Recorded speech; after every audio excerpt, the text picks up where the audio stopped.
बेनिखायनो आं खावलायो प्रिया बर' जेरावखि थाया मानो थाबैनो फैफिन नङाब्ला आं बेखौबो बुंगोन जुदि आं नागिरनानै जुदि मोननांगौब्ला आं बुंसेयाव जुदि आं बायसान्स जुदि नागिरनानै मोननांगौब्ला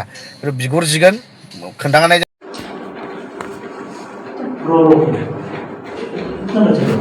तीन साल का ना कितना साल का 2 साल का खुलुमबाय लोगोफोर नोंथांमोनखौ आंनि चेनेलाव गासिखौ बराय हरनाय जाबाय नोंथांमोननि गेजेराव आं दिनैहाय मोननै आपडेट लानानै फैदों आरोना गिबि आपडेटआनो जादों सनितपुर जिल्लानि प्रिया बर' मुंनि सासे आइजो गोमानानै दं आरोना दा बिथांनि हासबेन्ड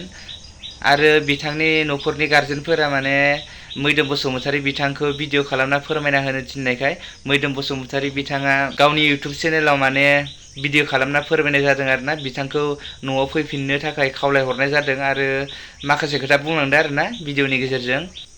आरो नैथि आपडेटआ जादों BBWA आरो KBRA आफादनि गोख्रों नाजानायाव माने बेंगालरनि बर्तर होननाय जायगायाव बर' आइजो हमनाय जादों आरोना दा नोंथांमोना भिडिअनि गेजेरजों नायलांबानो जाबाय बिथांमोना भिडिअनि गेजेरजों मा होनखो बिथांखौ मा बुजायखो नोंथांमोना फारसेनिफ्राय फारि फारि नायलां दा बेबायदिनो जोंनि बर' हारिनि हाबा जाखांनाय माखासे आइजोफोरा इदिनो दोनखारलांनाय गुबुन हारिनि हौवाफोरजों बबेबा दाबसे जायगायाव दोनखारलांनानै थाहैनाय बेबायदि जाथाया गोबां जालांनो हमगासिनो आरोना बारानिफ्राय बारानो दा नोंथांमोननि गामि ओनसोलफोरावबो माने बेबायदि दोनखारलांनाय बबेबा जायगायाव गुबुन हारिनि हौवाफोरखौ लानानै थाहैनाय बेबायदि जाथाय जायोब्ला बेंगालर बर' वेलफेयार एस'सियेसननि माने कन्टेक्ट नाम्बारा भिडिअनि गेजेरावनो होनाय दंखायो बिथांमोनखौ नोंथांमोना कन्टेक्ट खालामनानै बिथांमोनजों सावरायनो हागोन आरो बिथांमोनजों सावरायलायनानै माने बे खारलांनाय मानसिफोरखौ माने नागिरहोनो हागोन आरोना होमबा लोगोफोर नोंथांमोना भिडिअखौ फारसेनिफ्राय फारि फारि नायलांदो आसा खालामो नोंथांमोना भिडिअखौ नायनानै लाइक शेयार कमेन्ट खालामनायजों लोगोसे चेनेलखौबो साबस्क्राइब खालामना होगोन होननानै आरो भिडिअखौ नोंथांमोना नायखांनायनि उनाव शेयार खालामना होबानो जाबाय आरोना जाहाथे बे भिडिअआ बे आइजोनिसिम सौहैयो आरो बे आइजोआ माने बुजिनानै न'आव फैफिननो हायो होमबा लोगोफोर नोंथांमोना भिडिअखौ नायलांदो खुलुमबाय रायजो राजा नोंथांमोन दिनैबो आरो बिराद माने गिदिर आरो खैफोद जानानै दङलाय जाहैदों मोनसे न'खरा मानोना 13 दिन जाबाय दिनैसिम 13-15 दिन जाबाय दिनैसिमबो न'सिम मोनफैनो हायाखै होननानै हासबेन्डआ फोरमायहरदों माने बेनो जाहैबाय जोंहा सनितपुर जिल्लानि नङा होमबा मा नाम होनदों बियो 5 नं दिपानजुलि नङा होमबा 5 नाम्बार दिपानजुलि होननाय मोनसे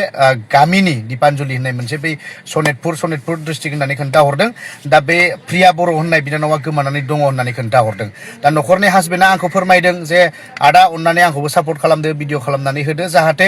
सोरबाफोर नुसनबायनानै खोन्थाहरो आरो बेजों लोगोसे बे बिनानावाबो जाय मानसिया खारनानै दङ बिनानावाबो जुदि नुसनबायनानै गावनि गथ'खौहाय माने गोसोखांनानै फैफिनगोन नामा बेखौ साननानै आंखौ फोरमायहरदों दा बेनिखायनो आङो नोंथांमोनखौबो बुंगोन नोंथांमोना आंनि बेफोरबायदि भिडिअखौ बहुत सापर्ट खालामो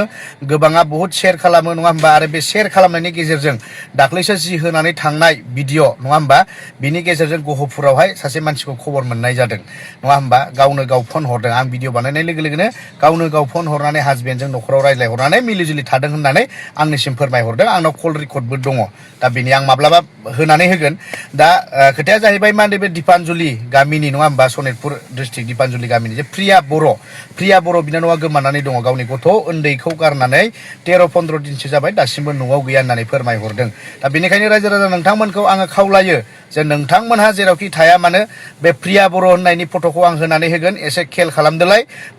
मानसिखौ जाहाथे बहाबाफोर गोमाना थानायखौ माने जुदि नुसनबायो नामा नङा होमबा आरो शेयार खालामनानै हो जाहाथे नोंथांमोननि मोनसे शेयारजोंनो जाहाथे जेरावबो अल इन्डियायाव गोसारनानै जाहाथे जोंनि बर' मानसिफ्रानो नुनो मोनो जाहाथे जेरावबो हाबखोमानानै थानो हायि बायदि खालामनानै होयो नङा होमबा मानो होनोब्ला दिनै गार्जेना जोबोद माने आंनाव दुखु फोरमायहरदों उन्दै गथ' दङ आङो उन्दै गथ'नि दरखार जायोबा आं उन्दै गथ'नि पिक्सारखौ होनानै होफागोन नायनो हागोन नोंथांमोना नंखाय सानदोंब्ला दा ओरैबायदि माने न'खराव माने प्रब्लेम जानानै दङ होननानै खावलायहरदों बिस्रा न'खरनिफ्राय दा बेनिखायनो आङो प्रिया बर' बिनानावाबो जुदि बायसान्स नुसनबायदोंब्ला नोङो नोंनि गथ'नि मोखांखौ साननानै थाबैनो न' फारसे फैफिन मानोना नोंनि न'खरनि मानसिया बा नोंनि हासबेन्डआ नोंखौ नेनानै दङ दासिमबो दुखु दाहायाव गोग्लैनानै दङ बेनिखायनो आं खावलायो प्रिया बर' जेरावखि थाया मानो थाबैनो फैफिन नङाब्ला आं बेखौबो बुंगोन जुदि आं नागिरनानै जुदि मोननांगौब्ला आं बुंसेयाव जुदि आं बायसान्स जुदि नागिरनानै मोननांगौब्ला बिगुर जिगोन खोन्थानाय जायो सिदा खोथा बिगुर जिगोन दा बेनिखायनो आं होनदों जे थाबैनो फैफिन आरो नोंथांमोनहा शेयार खालामनानै हो आंखौ सापर्ट होगायो जिहेतु नोंथांमोना बे भिडिअनि सायावहाय जे हाजासे शेयार खालामनानै हो जाहाथे प्रिया बर' होननाय बिनानावा जाहाथे फैफिनो आरो गोजोन न'खर दाफैफिननो हायो गावनि हासबेन्डजों दा बेनो रायजो राजा नोंथांमोन गामिया जाहैबाय दिपान्जलि आरो बेजों लोगोसे बिथांनि जि खारनायनि नाम बिनि नामानो जाहैबाय मा प्रिया बर' नङा होमबा दा आङो पिक्सारखौ होनानै होसिगोन नाम्बार कन्टेक्ट नाम्बारफोरखौ होनानै होगोन नोंथांमोनहा जुदि बहाबाफोर नुसन बायदोंबा लगे लगे फन खालामनानै खोन्थाहरनो हागोन कितना बचे 3 साल का ना कितना साल का 2 साल का 2 साल का बेखौ बोरै जेनेबा सोरजों फैनानै सोर लाबोनानै उधर किसका साथ मिला हुआ वहाँ पे नहीं कैसा आया वो किसका साथ आया वही हमको पता नहीं किसका साथ आया कैसा लेके आया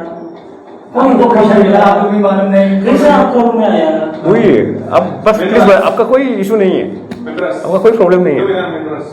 तुम क्यों झूठ बोल रहा था नहीं बोल के पता नहीं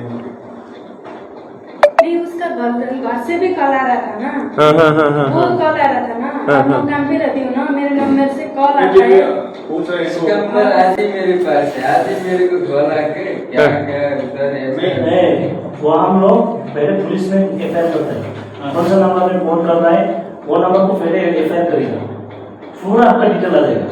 इसके बाद हमको लोकेशन भेजेगा आसाम से ठीक है आसाम से जाहिर भी हो हम लोग ऐसा 1000 लोग पकड़ा है अच्छा हम जो पूरा हुई तो मैं वही वो लोकेशन फाइंड करके हम लोग इधर आएगा मैं वही लग रहा है इसको कैसे मिला जान पहचान भी नहीं है हाँ कोई जान पहचान भी नहीं है कैसे मिला वही है आप लोग कैसे मिला बस इतना बता दीजिए मेरा सभी तेरा तो एफआईआर है ना करा नाम से नहीं मैं बोल रहा हूँ आपको पुलिस एफआईआर हुआ है ऐसा ऐसा है लोकेशन फाइंड करके आया उधर ही था आप कौन है बोल रहे डरना नहीं ना आप लोग अच्छा से मिलजुल के बात करके या तो कुछ हम खुद डरना नहीं आप लोग डरना नहीं आप लोग जितना छुपेगा इतना आपका ऊपर आएगा गलती आप लोग करेगा आप लोग हम लोग के साथ आपको मिलजुल जुल के बात करें भाई भाई जैसे बात करके प्रॉब्लम सॉल्व करें हम भी पुलिस वालों को स्टॉप कर देंगे पुलिस वालों को बोलेंगे हम नीचे हम लोग लेके आया उसका गलती कुछ नहीं होगी हम लोग बोलेंगे आप लोग जितना छुपेगा ना इतना हम लोग ढूंढेगा अभी लोकेशन को पूछिए अच्छे से कैसे आया कहाँ से आया कैसे मिला वो बोलेगा साथ में मैं खुद इसको मिला इधर से आया इधर आपको मिला है सिर्फ मेरे को कॉल आया बस आज आपको मिला इसको मैं बोला आपको मिला इसको मैं सीधा रास्ता में मिला है कहाँ मिला मैं सीधा बोल दिया रूम से निकाल दो भाई कहाँ मिला आपको कुछ नहीं बात है मेरे लिए वो मेरे रूम पे आया है बैठने के लिए और मेरा सब इधर ही होता है और मुझे बोला रूम पे बैठ जाओ कौन लाया होगा उसका रूम में जाओ यहाँ पे कौन उसका सब कोई लड़का है सर में पता नहीं हुई थी 1 बजे आती है और वही थी खाना बनाया है खाया है अभी कितने दिन हो गया वो काम करके नहीं काम नहीं करती हो अभी भी ना काम नहीं कर रहे नहीं करती है वो बोल रहे हैं अभी एक हफ्ता हो गया कल डिपार्टमेंट में काम कर रहे हैं नहीं लिया था उधर लिया था घर पे नहीं रखना ऐसे बोला नहीं कर 1 हफ्ता हुआ और झाड़ू मार के काम कर रहे हो सब सफाई का कुछ काम करता है कोई 15 करने के लिए